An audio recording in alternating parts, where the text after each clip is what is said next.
UP दौरे के दूसरे दिन बीजेपी अध्यक्ष जेपी नड्डा ने कानपुर में बूथ अध्यक्षों से की मुलाकात। कई पार्टी कार्यालयों का भी किया उद्घाटन। योगी आदित्यनाथ ने दी विरोधियों को चेतावनी, कहा अगर किसी ने शांत भंग का प्रयास किया तो सख्ती से निपटा जाएगा। 25 नवंबर को जेवर गौतम बुद्ध नगर में प्रधानमंत्री नरेंद्र मोदी नोएडा अंतर्राष्ट्रीय हवाई अड्डे की रखेंगे आधारशिला। कार्यक्रमों का जायजा लेने के लिए प्रदेश के मुख्यमंत्री योगी आदित्यनाथ पहुंचे नोएडा के इंटरनेशनल एयरपोर्ट एशिया का सबसे बड़ा एयरपोर्ट होगा। युवा प्रोफेशनल को भारतीय जनता पार्टी के साथ जोड़ने के लिए सहारनपुर में भारतीय जनता युवा मोर्चा द्वारा आयोजित युवोत्थान कार्यक्रम में केंद्रीय युवा एवं खेल मंत्री अनुराग सिंह ठाकुर ने की शिरकत। और प्रधानमंत्री द्वारा तीनों कृषि कानून वापस लिए जाने के समर्थन में प्रयागराज में भारतीय किसान मोर्चा ने निकाली ट्रैक्टर रैली।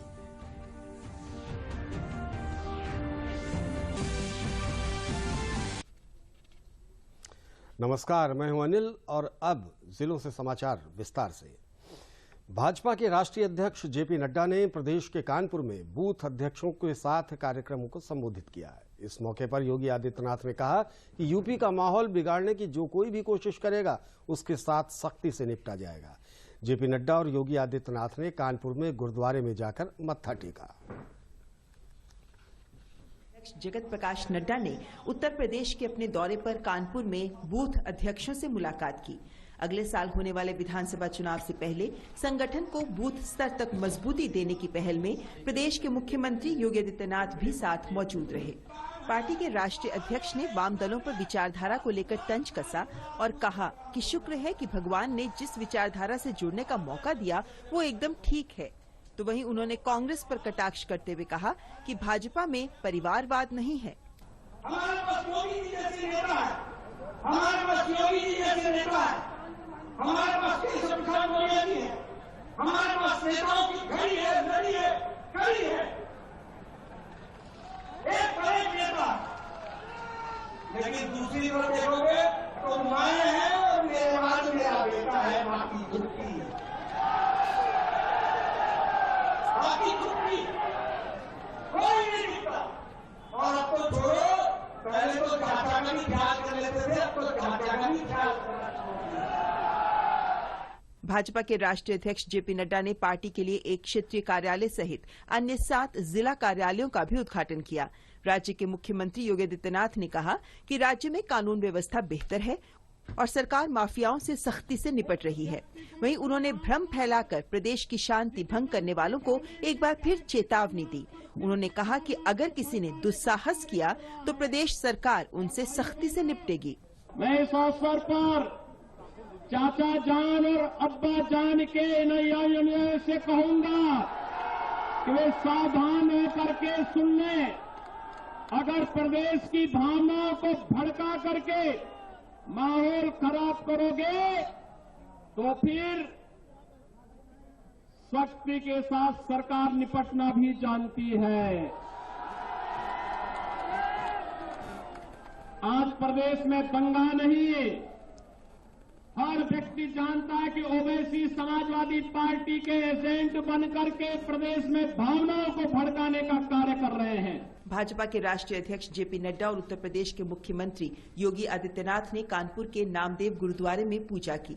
जेपी नड्डा ने कहा कि मौजूदा केंद्र सरकार ने 1984 के दंगों के दोषियों के खिलाफ सख्त कार्रवाई की है और आईएसटी गठित कर दंगों के दोषी प्रभावशाली लोगों को भी जेल भेजने का काम किया है। 25 नवंबर को प्रधानमंत्री नरेंद्र मोदी जेवर एयरपोर्ट की आधारशिला रखेंगे। पीएम मोदी के कार्यक्रमों का जायजा लेने के लिए प्रदेश के मुख्यमंत्री योगी आदित्यनाथ नोएडा पहुंचे। इस एयरपोर्ट के बनने के बाद उत्तर प्रदेश देश का पहला ऐसा राज्य बन जाएगा जिसमें 5 अंतर्राष्ट्रीय हवाई अड्डे होंगे। केंद्र की नरेंद्र मोदी और यूपी की योगी आदित्यनाथ की डबल इंजन की सरकार यूपी को विकास के रास्ते पर तेजी से ले जा रही है। खासतौर पर बुनियादी ढांचे की मजबूती पर बहुत ध्यान दिया जा रहा है। अब उत्तर प्रदेश देश का अकेला ऐसा राज्य बनने वाला है जहां 5 अंतर्राष्ट्रीय हवाई अड्डे हो जाएंगे। प्रधानमंत्री नरेंद्र मोदी 25 नवंबर को राज्य के गौतम बुद्ध नगर जिले के जेवर में नोएडा अंतर्राष्ट्रीय हवाई अड्डे की आधारशिला रखेंगे। गुरुवार को होने वाले उद्घाटन से पहले राज्य के मुख्यमंत्री योगी आदित्यनाथ जेवर पहुंचे और वहां तैयारियों का जायजा लिया। नोएडा इंटरनेशनल एयरपोर्ट के निर्माण के साथ इसमें लगभग 34 से लेकर 35 हजार करोड़ रुपए का निवेश अकेले इस एयरपोर्ट पर होगा। 1 लाख से अधिक लोगों को नौकरी और रोजगार यहां पर उपलब्ध होंगे। इसके साथ ढेर सारी अन्य संभावनाएं यहां पर बनेंगी। इस एयरपोर्ट का निर्माण 2024 में यह एयरपोर्ट फंक्शनल हो जाएगा और उत्तर प्रदेश का यह 5वां इंटरनेशनल एयरपोर्ट होगा। राष्ट्रीय राजधानी क्षेत्र दिल्ली में ये दूसरा अंतर्राष्ट्रीय हवाई अड्डा होगा। इससे इंदिरा गांधी इंटरनेशनल एयरपोर्ट पर दबाव को कम करने में मदद मिलेगी।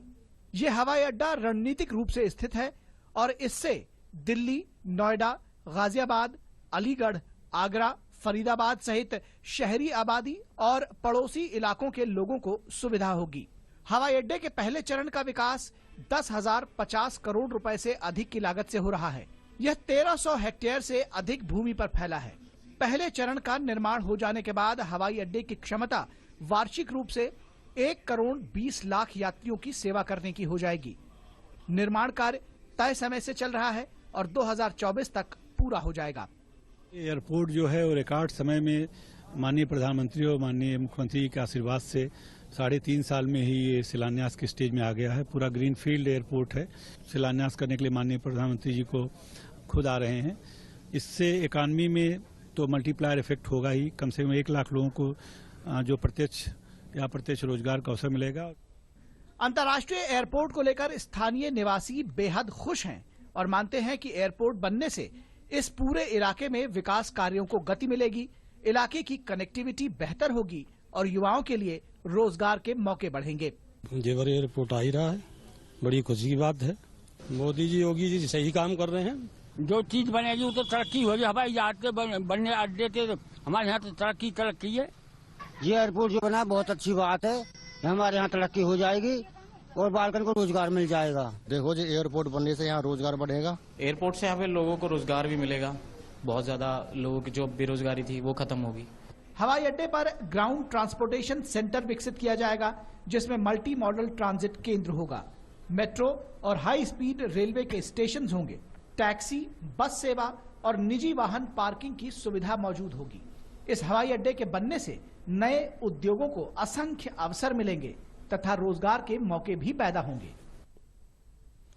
जेवर में बन रहे इस एयरपोर्ट को लेकर स्थानीय लोगों में खासा उत्साह है। उन्हें उम्मीद है कि इस एयरपोर्ट के बनने के बाद इलाके में विकास को और ज्यादा रफ्तार मिलेगी।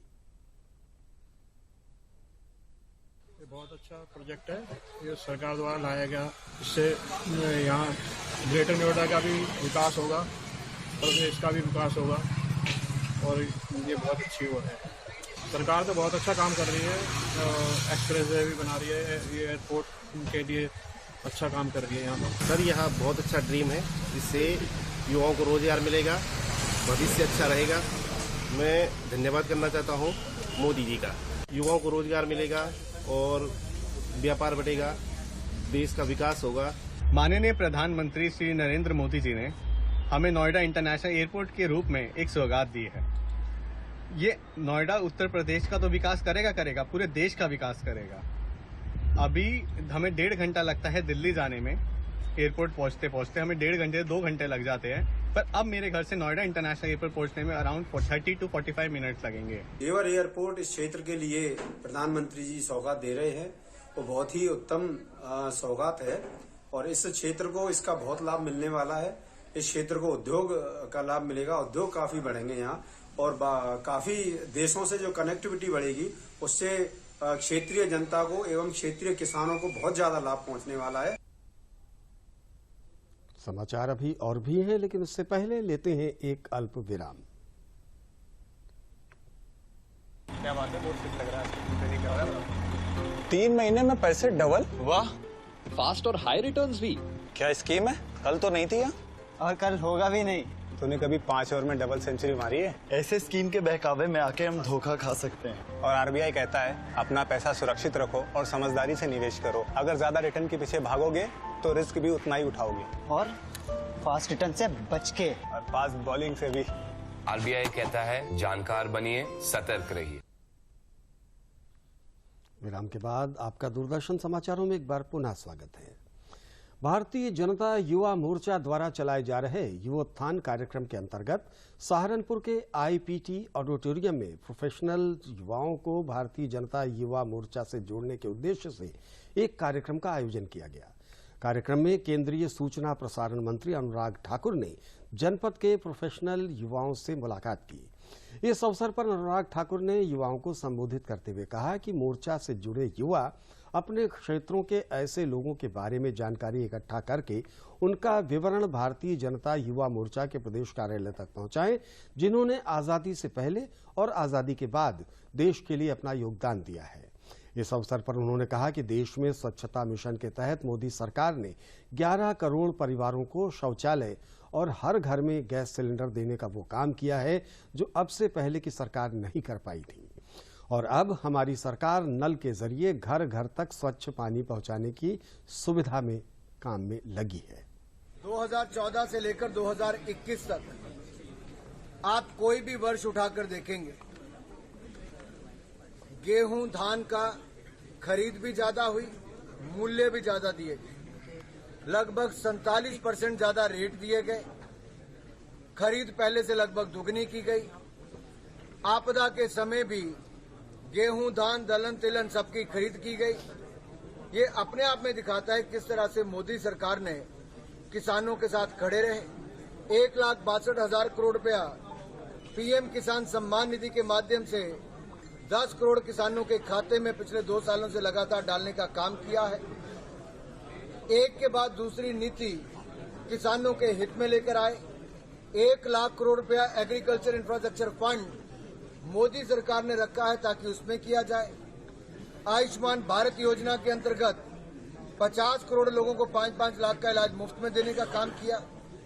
तो अभी भी जो नई स्वास्थ्य योजना हम लेकर आए हैं, जिसमें लगभग 64,000 करोड़ रुपया खर्च होगा, हर जिला स्तर पर बड़े और स्पेशलिस्ट अस्पताल और लैब्स बनाने का काम किया जाएगा, ताकि भविष्य में कोई आपदा जैसी स्थिति आती है तो उससे भी लड़ा जा सके, इंफ्रास्ट्रक्चर वहां पर खड़ा हो। और ये करने का काम किया है तो मोदी सरकार ने किया। भारत सरकार के डिजिटल इंडिया अभियान के अंतर्गत उत्तर प्रदेश के बाल विकास एवं पुष्टाहार विभाग द्वारा प्रदेश की 1,23,000 आंगनबाड़ी कार्यकर्तियों को स्मार्टफोन से लैस किया जा रहा है, ताकि नवजात बालक बालिकाओं के पोषण संबंधी आंकड़े ऐप के माध्यम से सुरक्षित किए जा सके। गाजीपुर के भावरकुल ब्लॉक में वरिष्ठ भाजपा नेता द्वारा 220 आंगनबाड़ी कार्यकर्ताओं को स्मार्टफोन प्रदान किए गए। आंगनबाड़ी कार्यकर्ती मंजू यादव ने बताया कि पहले हम लोगों को कागजों में काफी लिखा पढ़ी करनी पड़ती थी, लेकिन अब इस स्मार्टफोन के मिल जाने से आसानी से डाटा अपलोड कर सकेंगे। इस योजना का उद्देश्य प्रदेश की सभी आंगनबाड़ी कार्यकर्तियों को डिजिटल इंडिया अभियान के अंतर्गत स्मार्टफोन से लैस किया जाना है।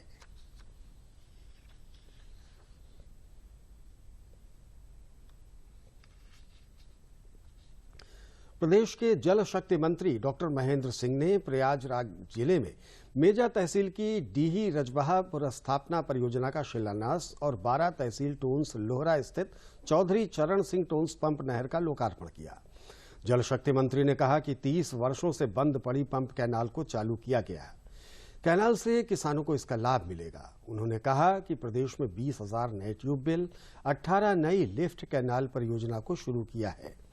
सांसद प्रोफेसर रीता बहुगुणा जोशी ने कहा कि प्रयागराज का यमुना पार बहुत ही पिछड़ा इलाका रहा है। पूर्ववर्ती सरकारों ने विकास कार्य नहीं किया। प्रदेश में सूबे की यूपी सरकार आने के बाद लगातार विकास कार्य कर रही है, जो दिखाई दे रहा है।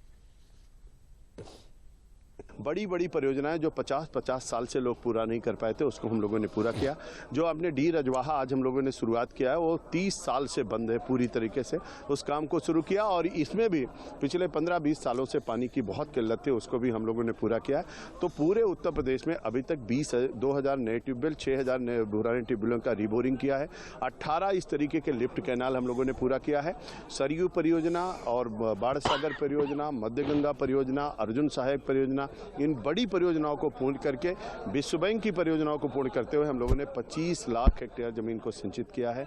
हमको लगता है कि आज़ादी से लेकर के अभी तक, और 24 जनवरी 1950 को उत्तर प्रदेश बना था, तब से लेकर के आज तक 5 साल में इतनी सारी परियोजनाओं को कभी नहीं पूरा किया जिसको योगी सरकार ने पूरा किया है और किसानों को बहुत बड़ा तोहफा दिया।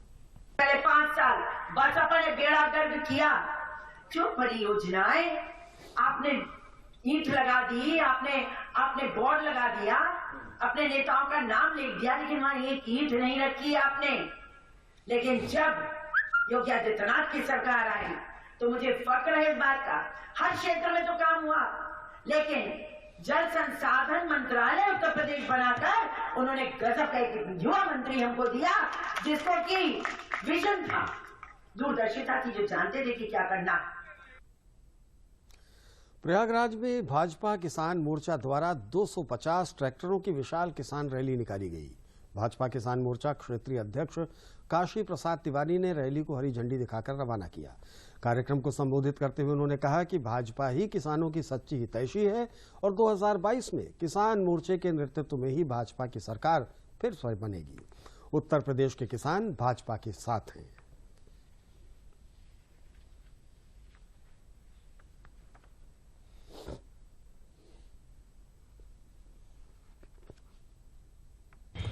भारतीय जनता पार्टी उत्तर प्रदेश अपने प्रदेश भर में ट्रैक्टर रैली निकालने का विभिन्न तिथियों पर आयोजन किया है। प्रयागराज गंगापार जिले में ट्रैक्टर रैली निकाली गई, जिसमें लगभग करीब 250 के लगभग हमारे ट्रैक्टर थे।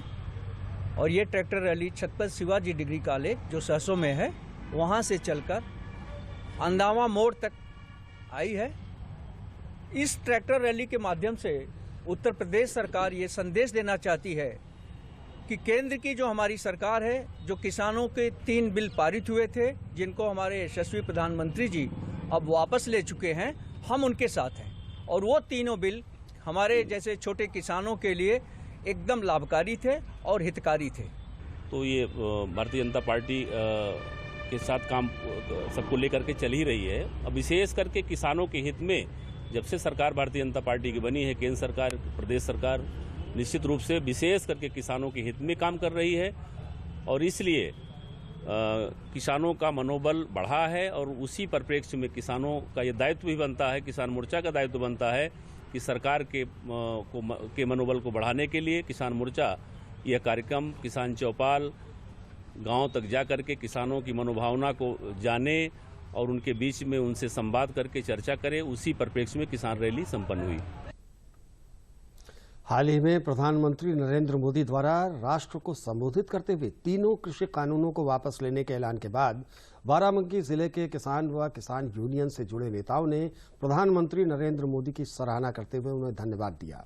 किसानों ने कहा, हमें पूरा विश्वास था कि प्रधानमंत्री देश हित में ये तीनों कृषि बिल जरूर वापस लेंगे और मोदी जी ने कृषि कानूनों को वापस लेकर हमारा विश्वास बढ़ा दिया है। हमारे प्रधानमंत्री जी ने जो 3 कृषि कानून बिल लाए थे, वो हमारी समस्याओं को देखते हुए वापस किए हैं।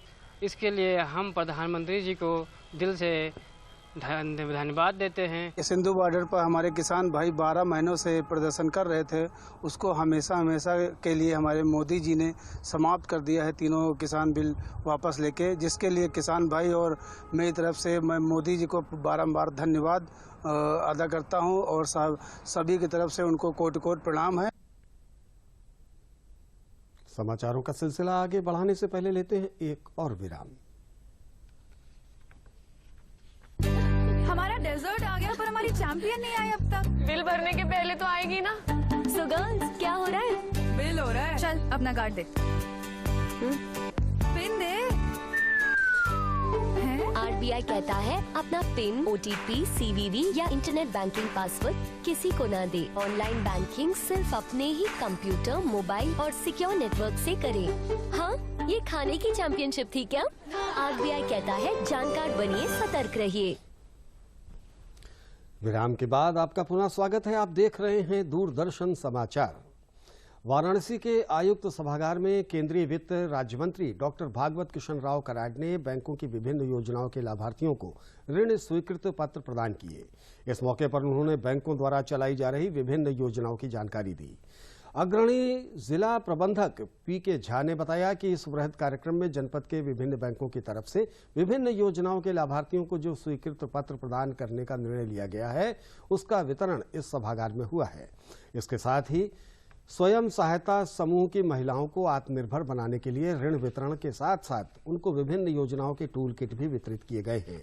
कार्यक्रम में समूह की महिलाओं के द्वारा बनाए गए उत्पादों के स्टॉल भी लगाए गए।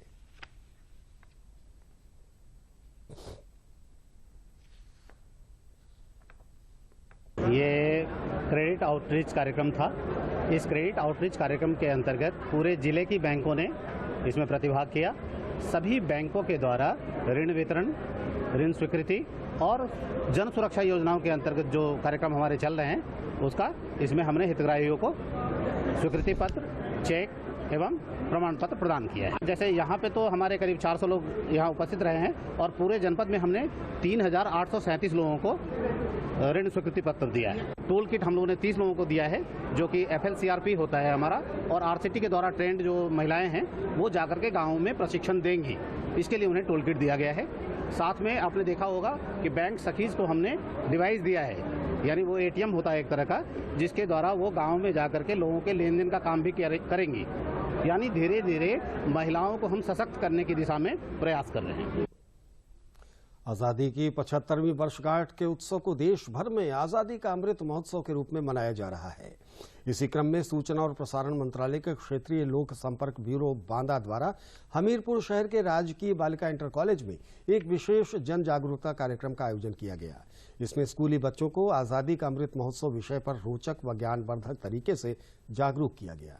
साथ ही भारत की आजादी के अमृत महोत्सव के बारे में विद्यार्थियों व शिक्षकों संग परिचर्चा की गई। इस अवसर पर विभाग द्वारा एक प्रश्नोत्तरी प्रतियोगिता का आयोजन कर सही जवाब देने वाली 25 बालिकाओं को पुरस्कृत किया गया। साथ ही देश की आजादी के महत्व को बच्चों को जादू के करतबों के माध्यम से भी बताया गया।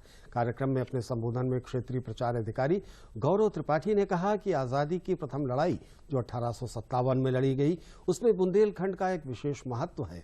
बुंदेलखंड की इस धरती पर महान क्रांतिकारियों ने दृढ़ता से अंग्रेजों का मुकाबला किया, जो आगे चलकर आजाद भारत के निर्माण में सहायक हुई। जिला पिछड़ा वर्ग कल्याण अधिकारी अभय सागर ने कहा कि स्वतंत्रता हमें विरासत में मिली है। हमारे देश के महान क्रांतिवीरों ने अपने प्राणों की आहुति दे हमें स्वतंत्र देश में जीने का अधिकार दिलाया। कार्यक्रम हमारे विद्यालय में कराया। यहाँ तक उन्होंने अमृत महोत्सव के बारे में उनको जानकारी दी और जितने भी उन्होंने क्वेश्चन सामान्य ज्ञान के पूछे, हमारे बच्चों ने बहुत अच्छा जवाब दिया, जिसमें उन्होंने टिफिन बंटवाए, बच्चों में वितरण करवाए, जो एक बहुत ही सराहनीय काम था उनका। बहुत अच्छा कार्य किया उन्होंने। विद्यालय में बच्चों को बहुत खुशी हुई, उनकी उत्सुकता जागरूक हुई, तो इसलिए उन्होंने एक बहुत ही अच्छा संदेश दिया कि आगे बच्चे और इसमें भाग लेंगे। आज़ादी के अमृत महोत्सव के अंतर्गत चल रही देश भर में श्रृंखला के अंतर्गत क्षेत्रीय लोक संपर्क ब्यूरो बांदा द्वारा आज जनपद हमीरपुर में एक मिनी ICOP का कार्यक्रम राजकीय बालिका इंटर कॉलेज में किया गया। कार्यक्रम और विभाग का मकसद था कि बालिकाओं के मध्य आज़ाद भारत के उन महान क्रांतिकारियों के बारे में जानना था, जिनके बारे में हमने ज़्यादा पढ़ा नहीं है, सुना नहीं है। कार्यक्रम के दौरान एक प्रश्नोत्तरी प्रतियोगिता का आयोजन किया गया, जिसमें बालिकाओं से मुख्यतः आज़ादी से जुड़े हुए संबंधित सवाल पूछे गए। सही जवाब देने वाली बालिकाओं को पुरस्कृत कर उनका मनोबल बढ़ाया गया। छात्र, मेरा नाम अनुभवी गौतम है और मैं एक ही छात्र हूँ। यहाँ पे जो आज़ादी महोत्सव का कार्यक्रम हुआ, जो सर लोगों ने कार्यक्रम करवाया, यहाँ सारे बच्चों से GK के छोटे छोटे से क्वेश्चन पूछे, जिन बच्चों को आते हैं वो जवाब दिए और उनको खुश करने के लिए कुछ सामूहिक पुरस्कार भी मिले सारे बच्चों को। एक और अल्प विराम के बाद बाकी समाचार। ये विशाल है ना, इसका सब प्रॉपर चलता है। कल उसके बैंक अकाउंट में 15,000 रुपए का फ्रॉड हुआ है, पता है? इसको तो कोई टेंशन ही नहीं होती है। देखना। टेंशन क्यों? मेरी कोई गलती नहीं थी। फिर भी फ्रॉड होने पर मैंने तुरंत बैंक को इन्फॉर्म कर दिया। RBI कहता है अगर आपके अकाउंट से किसी ने धोखे से पैसे निकाले हैं तो बैंक को जल्द से जल्द इन्फॉर्म कीजिए। 3 दिन के अंदर इन्फॉर्म किया, तो कोई नुकसान नहीं होगा। जितना लेट करोगे उतना ज्यादा नुकसान। और सुन, सब चलता नहीं है, प्रॉपर चलाना पड़ता है। आरबीआई कहता है जानकार बनिए, सतर्क रहिए। विराम के बाद आपका स्वागत करते हुए अब पेश हैं इस बुलेटिन के बाकी समाचार। डेंगू की तरह ही बुखार वाली स्ट्रेप टाइफस बीमारी से पीड़ित मरीज मिलने के बाद उन्नाव का स्वास्थ्य विभाग और भी अधिक मुस्तैद हो गया है। संचारी रोग के नोडल अधिकारी उप मुख्य चिकित्सा अधिकारी डॉक्टर विवेक गुप्ता ने बताया कि स्वास्थ्य विभाग की तरफ से पूरे जनपद में सावधानियां बरती जा रही हैं, जिसमें मरीज के घर के आसपास सघन सर्वे के अतिरिक्त फॉगिंग, नालियों में दवा का छिड़काव कराया जा रहा है। कृषि विभाग और पंचायती राज के द्वारा झाड़ियों की कटाई और चूहे पर नियंत्रण किया जा रहा है, क्योंकि रिसर्च में पाया गया है कि इस बीमारी के बैक्टीरिया चूहों और छछूंदर की त्वचा में रहते हैं और बीमारी का संक्रमण मनुष्य में फैलाते हैं। स्ट्रेप टाइफस बीमारी जो होती है ये बेसिकली बैक्टीरियल इन्फेक्शन है, जो कि ओरिएंटा टुस्टुगु गैमुसी करके बैक्टीरिया के थ्रू होती है। और इसका वेक्टर जो होता है वो इन्फेक्टेड शिगर्स होते हैं, जो कि लार्वल माइट्स होते हैं। ये लार्वल माइट्स जो है वो चूहों के खालों में या छोटे छोटे पौधों, झाड़ झंकाड़ में होते हैं। तो इस तरीके के इस बीमारी में लक्षण जो है वो लगभग डेंगू की तरह से हैं, जिसमें बुखार आना, हल्के चकत्ते पड़ जाना, इश्कार बन जाना या उसके साथ में हाथ पैरों में दर्द होना, मांसपेशियों में दर्द होना, ये सारे लक्षण होते हैं। इसमें हमारे स्वास्थ्य विभाग की तरफ से जहाँ पे इस तरीके का इन्फेक्शन का पेशेंट निकलता है, वहाँ पे हम लोग 50 घरों के उसके घर के 50 घरों में हम लोग सर्वे कराते हैं। इस तरीके संदिग्ध मरीजों की जांच एलाइजा के थ्रू कराते हैं। इसके साथ में फॉगिंग, एंटी लार्वल दवा छिड़काव और ख़ास तौर से जो चूहों से प्रिवेंशन है कृषि विभाग के द्वारा, उसका भी हम लोग निरोधात्मक कार्रवाई करवाते हैं। महिलाओं को आत्मनिर्भर बनाने के लिए लखनऊ के बाबा साहब डॉक्टर भीमराव अंबेडकर विश्वविद्यालय में 20 यूपी गर्ल्स बटालियन एनसीसी द्वारा प्रशिक्षण कार्यक्रम का आयोजन किया गया, जिसमें देश भर की 300 से ज्यादा महिला एनसीसी कैडेट्स ने हिस्सा लिया। एनसीसी प्रशिक्षण अधिकारी राजश्री ने बताया कि कार्यक्रम में कैडेट्स को हथियारों की जानकारी और उसे इस्तेमाल करने का प्रशिक्षण दिया गया है। कार्यक्रम के कैंप कमांडेंट और commanding officer colonel Vinod Joshi ने कैडेट्स को एसएसबी परीक्षा के लिए किस तरह से तैयारी की जाए, इस बारे में भी जानकारी दी।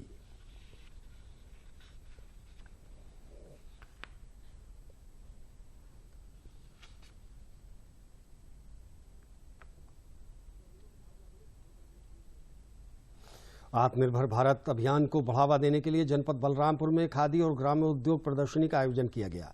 5 दिसंबर तक चलने वाली इस प्रदर्शनी का उद्घाटन राज्य मंत्री पलटू राम ने किया। प्रदर्शनी में प्रदेश के विभिन्न जिलों से आए कारीगरों और शिल्पकारों द्वारा हस्त निर्मित उत्पादों के स्टॉल लगाए गए हैं, जिसमें कश्मीर के शाल, सहारनपुर के फर्नीचर, प्रतापगढ़ के आंवले के मुरब्बा तथा जयपुर आदि स्थानों के सामानों की खरीदारी लोग कर रहे हैं।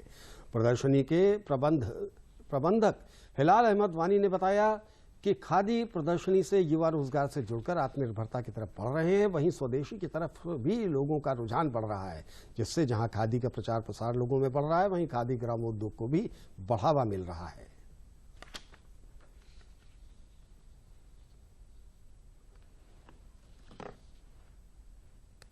हमारी इस प्रदर्शनी में, ये तो बलरामपुर में कई साल से हम लोग लगा रहे हैं, लेकिन इस प्रदर्शनी का इस साल एक अनोखा रूप है। जिस अनोखे रूप को आप देखेंगे, जैसे राजस्थान है, राजस्थान का टेराकोटा आया है, नई नई कुछ दुकानें हैं, कश्मीर की आई है, प्रतापगढ़ की आंवला मुरब्बा की दुकानें हैं, सहारनपुर का फर्नीचर हमारे पास है, मोजे की दुकानें हैं, साड़ी की दुकानें हैं। जो भी दुकानें, जो भी उत्पाद है, हस्त निर्मित उत्पाद हैं, इनको बढ़ावा देने के लिए हम ये ग्राउंड लेवल ले रहे हैं। मुख्य समाचार एक बार फिर। यूपी दौरे के दूसरे दिन बीजेपी अध्यक्ष जेपी नड्डा ने कानपुर में बूथ अध्यक्षों से की मुलाकात, कई पार्टी कार्यालयों का भी किया उद्घाटन। योगी आदित्यनाथ ने दी विरोधियों को चेतावनी, कहा अगर किसी ने शांति भंग करने का दुस्साहस किया तो सख्ती से निपटेगी सरकार। 25 नवंबर को जेवर गौतम बुद्ध नगर में प्रधानमंत्री नरेंद्र मोदी नोएडा अंतर्राष्ट्रीय हवाई अड्डे की रखेंगे आधारशिला। कार्यक्रमों का जायजा लेने के लिए प्रदेश के मुख्यमंत्री योगी आदित्यनाथ पहुंचे Noida. Noida international airport Asia का सबसे बड़ा एयरपोर्ट होगा। युवा प्रोफेशनल को भारतीय जनता पार्टी के साथ जोड़ने के लिए सहारनपुर में भारतीय जनता युवा मोर्चा द्वारा आयोजित युवोत्थान कार्यक्रम में केंद्रीय युवा एवं खेल मंत्री अनुराग सिंह ठाकुर ने की शिरकत।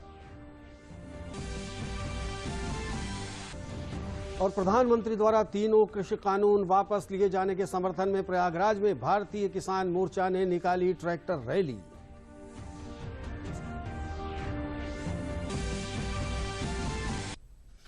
इसी के साथ हमारा ये समाचार बुलेटिन यहीं पर समाप्त हुआ। मुझे दीजिए अनुमति। नमस्कार।